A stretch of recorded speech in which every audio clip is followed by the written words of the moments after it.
Hello दोस्तों, future online tutor के free tutorial channel में आप सभी का फिर से स्वागत है। दोस्तों, इस वीडियो में मैं पाइथन के कुछ ऑपरेटर्स के बारे में बताऊंगा, जिसे हम कैलकुलेशन ऑपरेटर या मैथमेटिकल ऑपरेटर बोल सकते हैं। तो इसमें कुछ 7 तरह के ऑपरेटर हम यूज़ करते हैं पाइथन में। ये जो आप मैथ में पढ़ते हैं वही ऑपरेटर होते हैं, बस इसमें कुछ एक दो अलग होते हैं, वो मैं आपको बता देता हूँ। जैसे कि यहाँ पे आप एडिशन ऑपरेटर है ये वाला, तो इसे एडिशन ऑपरेटर बोलते हैं, इसे सब्ट्रैक्शन ऑपरेटर बोलते हैं, इसे माइनस भी बोलते हैं, मल्टीप्लिकेशन बोलते हैं इसे, एस्ट्रिक को इसे एस्ट्रिक बोलते हैं कंप्यूटर लैंग्वेज में, एस्ट्रिक इसे मल्टीप्लिकेशन ऑपरेटर बोलते हैं। और ये फ्लोट डिवीज़न होता है। इस एक स्लैश का मतलब होता है फ्लोट डिवीज़न, और डबल स्लैश का मतलब होता है इंटीजर डिवीज़न। इन सब का मतलब क्या होता है, बिल्कुल घबराइए मत। मैं सब पे हर एक ऑपरेटर पे एक एक प्रोग्राम बताऊंगा, जिससे आपको बिल्कुल समझ में आ जाएगा कि ये होते क्या हैं और इनका वर्क क्या होता है और किस तरह से पाइथन में यूज़ किए जाते हैं। और परसेंटेज का जो साइन होता है उसे मॉडुलो बोलते हैं, और जो एक्सपोनेंट होता है ये डबल एस्टिक होता है, डबल। तो ये 7 तरह के ऑपरेटर होते हैं पाइथन में हम यूज़ करते हैं। इनके कुछ एग्जांपल मैंने यहाँ पे दिए हैं, आप लोग देख लीजिए। नहीं समझ में आते हैं तो कोई बात नहीं, मैं भी बिल्कुल अच्छे से प्रोग्राम बताऊँगा तो आपको बिल्कुल समझ में आएगा। तो चलिए हम चलते हैं अपने विजुअल स्टूडियो कोड में, और इन सभी ऑपरेटर पे एक एक प्रोग्राम करते हैं, जिससे आपको और अच्छे से क्लियर हो जाए। चलिए हम चलते हैं विजुअल स्टूडियो कोड में। तो दोस्तों, विजुअल स्टूडियो कोड में हम आ चुके हैं। एक फ़ाइल मैंने बनाई हुई है operator.py नाम की, इसी में सारे ऑपरेशन हम परफॉर्म करेंगे। इसमें पहले हम लिख लेते हैं ऑपरेटर इन पाइथन। इसको कमेंट आउट कर देते हैं। कमेंट सबसे पहले जो मैंने आपको एडिशन ऑपरेटर बताया था उसको यूज़ करना है, तो उसके लिए सबसे पहले आप प्रिंट लिखिए। प्रिंट के बाद आपको जो भी नंबर ऐड कराना है, जो भी 2 नंबर आपस में एडिशन कराने हैं, तो उनको आप लिख दीजिए। जैसे 5 + 3 मैं कर देता हूँ, ठीक है। अब ये सेव है। सेव करने के बाद मैं यहाँ पे लिखता हूँ पाइथन, और प्रोग्राम का नाम operator.py। आप देख सकते हैं यहाँ पर कि यहाँ पे हमारे पास 5 + 3 यानी इनका जो आ चुका है, जो आउटपुट है 8, वो आ चुका है। इसका हम 5 + 3 करेंगे तो = 8 ही आएगा, सभी को पता है, सिंपल सा कैलकुलेशन है। अब देखते हैं माइनस अगर यूज़ करना है तो इन्हीं 2 नंबरों को हम माइनस भी कर देते हैं, 5 - 3। और इनका जो आउटपुट आना चाहिए वो 5 - 3, आप सभी को पता है क्या आना चाहिए, 5 - 3 = 2 आना चाहिए। तो देख लेते हैं यहाँ पे हमारे पास ये इसको सेव नहीं किया था, सॉरी, इसको सेव कर लेते हैं। फिर सेव करने के बाद दोस्तों, आप सेव करना ना भूलें। कभी कभी लोग प्रोग्राम को सेव नहीं करते हैं और परेशान रहते हैं कि किस आउटपुट क्यों नहीं आ रहा है। तो आउटपुट सेव करने के बाद देखिए, एक का 8 आया, एक का 2 आया, ठीक है। इसी के बाद हम देखते हैं एडिशन के बाद और सब्ट्रैक्शन के बाद हम मल्टीप्लिकेशन देखते हैं। तो मल्टीप्लिकेशन इन्हीं 2 नंबरों का मल्टीप्लिकेशन कर देते हैं, 5 × 3। और इसका जो आंसर आना चाहिए, आप सभी को पता है कि इसका आंसर 5 × 3 15 होना चाहिए। इसको प्रोग्राम सेव करते हैं, और सेव करने के बाद फिर से इसे रन करते हैं। देखिए 8, 2 और 15, ठीक है। तो ये हमारे पास आंसर आ चुके हैं। उसके बाद जो नेक्स्ट हमारे पास जो हमने देखा था मल्टीप्लिकेशन के बाद फ्लोट डिवीज़न, ठीक है, वो था आपका फ्लोट डिवीज़न। मैं यहाँ पे लिख देता हूँ फ्लोट डिवीज़न। अब इसको फ्लोट डिवीज़न करना है तो यहाँ पे लिखेंगे हम प्रिंट के बाद लिखते हैं फ्लोट डिवीज़न में जो हमने बताया था कि सिंगल स्लैश यूज़ करते हैं। जैसे कि मान लीजिए 4/2, ठीक है।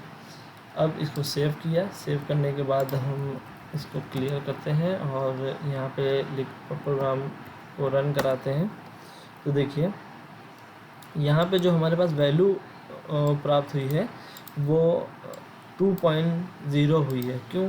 क्योंकि यहाँ पे जो हमने प्रोग्राम लिखा है 4/2।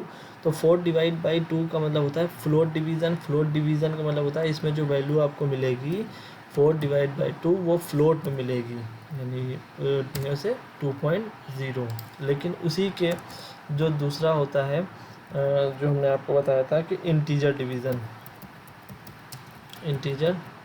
डिवीज़न, ठीक है। इंटीजर डिवीज़न में क्या होता है, इंटीजर और इसी नंबर को अगर हम 4 डिवाइड बाई 2 करते हैं तो देखिए क्या आंसर मिलता है हमको, इंटीजर में मिलेगा, यानी पॉइंट, सॉरी इसमें मैंने डबल स्लैश नहीं लगाया था, सिंगल लगाया था, तो इसीलिए।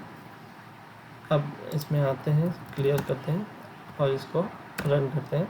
तो देखिए ये वाली जो वैल्यू है, ये वाली, ये 2.0 मिली क्योंकि ये फ्लोट डिवीज़न था, और ये हमको सिर्फ 2 मिली क्योंकि ये इंटीजर डिवीज़न है। अगर आपको इंटीजर में नंबर चाहिए, आपको पॉइंट में नंबर नहीं चाहिए, तो आप ये वाला ऑपरेटर यूज़ करेंगे, डबल स्लैश, और अगर आपको फ्लोट में वैल्यू चाहिए तो आप सिंगल स्लैश यूज़ करेंगे, ठीक है।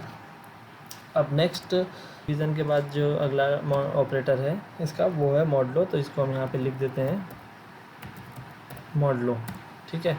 अब मॉडलो में हम लिखते हैं प्रिंट, और प्रिंट के बाद अगर हमको मॉडलो करना है, मान लिए 4 मॉडलो 2, तो इसका जो जवाब आना चाहिए वो हमारे पास आना चाहिए, जिसका जो आउटपुट आना चाहिए वो आना चाहिए 0, क्योंकि 4 2 के टेबल में 4 आता है तो पूरा कट जाएगा, तो इसका मतलब होता है ये क्या देता है, हमें रिमाइंडर देता है।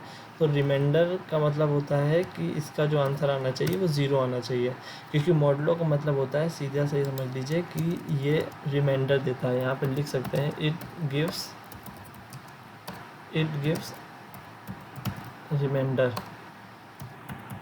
रिमाइंडर, ठीक है। तो इसका अब आंसर हम देखते हैं क्या आना चाहिए। ये देखिए 0 इसका आंसर आ चुका है, क्योंकि इसका ये रिमाइंडर देता है। इसी तरह से आप एक और हम करके आपको दिखा देते हैं। जैसे मान लीजिए प्रिंट, और हम कहते हैं थोड़ा सा बड़ा नंबर ले लेते हैं 12, और डिवाइड बाय 4 कर देते हैं, सॉरी मॉडलो 5 कर देते हैं, ठीक है। अब इसको रन कराते हैं, ये देखिए अब 2 बचा, ठीक है।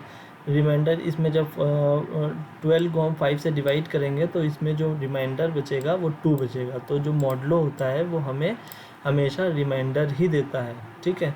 तो ये याद रखिएगा, जो मॉडलो होता है वो रिमाइंडर देता है, इसलिए रिमाइंडर की वैल्यू यहाँ पे शो होगी। नेक्स्ट जो ऑपरेटर है वो है एक्सपोनेंट। अब एक्सपोनेंट में क्या होता है, जैसे कि हम लिखते हैं प्रिंट, और प्रिंट के बाद हम इसमें लिखते हैं 3 और डबल एस्टिक लगाते हैं और 2 लिखते हैं। तो इसका मतलब होता है कि 3 की पावर 2, ठीक है। जो आंसर आएगा हमारे पास, जो आउटपुट आएगा वो 3 की पावर 2 यानी 9 आना चाहिए। जब हम अब इसको हम क्लियर करते हैं, 1 मिनट, क्लियर करते हैं। क्लियर करने के बाद हम यहाँ प्रोग्राम रन कराते हैं, तो देखिए हमारे सॉरी कुछ गलत हो गया, हाँ ये देखिए। तो जो हमारे पास एक्सपोनेंट ऑपरेटर जो हमने यहाँ पे प्रोग्राम लिखा हुआ है 3 की पावर 2, तो इसका आउटपुट आया वो 9 आया है, ठीक है। आपको यहाँ नीचे दिख रहा होगा। तो इस तरह से ये सारे ऑपरेटर होते हैं, हम यूज़ करते हैं। इसी तरह से आप इसमें एक प्रोग्राम और लिख सकते हैं, जैसे प्रिंट लिखा, अब हमने लिख दिया 5, कोई बड़ा नंबर भी लिख सकते हैं, जैसे कि मान लिया हमने ये लिख दिया और इसकी पावर हमें निकालनी है 5 से, ठीक है, इसकी पावर 5। तो अब यहाँ पे हम करते हैं क्लियर और यहाँ पे प्रोग्राम रन कराते हैं। तो देखिए इसको सेव नहीं किया, फिर वही गलती,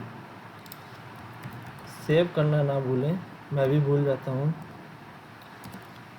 ये देखिए इसका जो आंसर आया है वो इतना बड़ा आया है, इतनी बड़ी संख्या में इसका आंसर आपके सामने मिल गया है आउटपुट।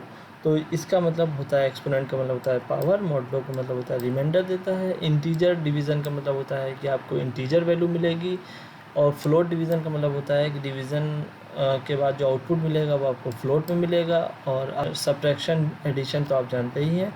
तो ये था कि किस तरह से आप पाइथन में ऑपरेटर्स को यूज़ कर सकते हैं। आगे चल के हम और बड़े बड़े प्रोग्राम्स बनाएंगे या ऐप बनाएंगे या कोई अपना जो प्रोजेक्ट बनाएंगे, तो उसमें हम इन सब का यूज़ करेंगे, तो आपको और अच्छे से समझ में आएगा। फ़िलहाल तो इस वीडियो में इतना ही, और अगर आपको वीडियो अच्छी लगी तो इसे लाइक कीजिए, शेयर कीजिए, और अगर आपने हमारे चैनल को अभी तक सब्सक्राइब नहीं किया तो सब्सक्राइब कर लीजिए। हम मिलते हैं नेक्स्ट वीडियो में। Thank you.